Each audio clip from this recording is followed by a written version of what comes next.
جب آپ کی ولادت باسعادت ہوئی تو آپ کی والدہ ماجدہ فرماتی ہیں کہ آپ دودھ نہیں پیتے تھے. پریشانی یہ تھی بڑی، اللہ نے بیٹا تو دیا ہے حسین و جمیل، لیکن دودھ نہیں پیتا، کیا وجہ ہے؟ آپ نے حضور غوث اعظم رضی اللہ تعالیٰ عنہ کے والد ماجد کو بلایا اور ان سے یہ بات ڈسکس کی کہ بیٹا تو اللہ نے چاند جیسا عطا فرمایا ہے لیکن یہ دودھ نہیں پیتا. تو جناب حضرت ابو صالح نے کہا پریشان ہونے کی بات نہیں ہے، ہمارے بیٹے کی ولادت باسعادت سے پہلے حضور سید عالم صلی اللہ علیہ وآلہ وسلم نے مجھے خواب کے اندر آ کے یہ بشارت دی تھی.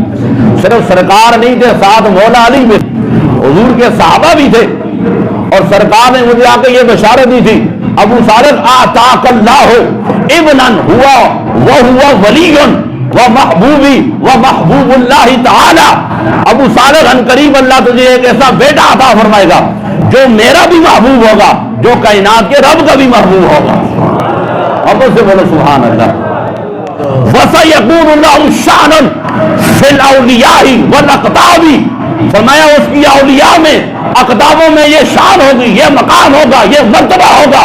فرمایا کَشَانِ بَيْنَ الْأَنْبِيَاءِ وَالرُّسُلِ، جس طرح اللہ نے مجھے انبیاء اور رسولوں پر فضیلت عطا فرمائی ہے، اسی طرح اللہ نے تیرے بیٹے کو اولیاء کے اوپر فضیلت عطا فرمائی ہے. یہ مقام اور یہ مرتبہ ہوگا. حضور غوث اعظم رضی اللہ تعالیٰ عنہ تو جب آپ کی ولادت باسعادت ہوئی، آپ دیکھیں نا، آپ یکم رمضان مبارک کو آپ کی ولادت ہوئی، آپ دودھ نہیں پیتے تھے.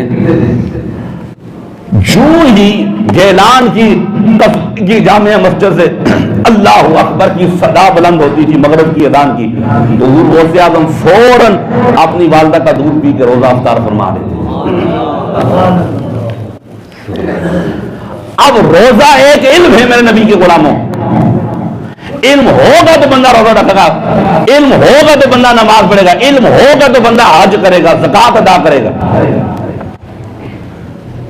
اب یہاں دیکھیں حضور غوث اعظم ولادت ہوتی ہے، آپ بیعت الاسرار اٹھائیں، تفریح الخاطر اٹھائیں، آپ وہاں یہ بات موجود ہے. جب آپ کی ولادت ہوئی تو آپ نے روزہ رکھا، اور حضور غوث اعظم رضی اللہ تعالیٰ عنہ نے دنیا کے اندر آ کر یہ بتا دیا وہ اور لوگ ہیں جو پہلے علم حاصل کرتے ہیں پھر عبادت کرتے ہیں. جسے اللہ پہلے علم دے دے وہ پہلے آگے عبادت کرے، اسے دنیا والے شیخ عبد القادر جیلانی کہتے ہیں.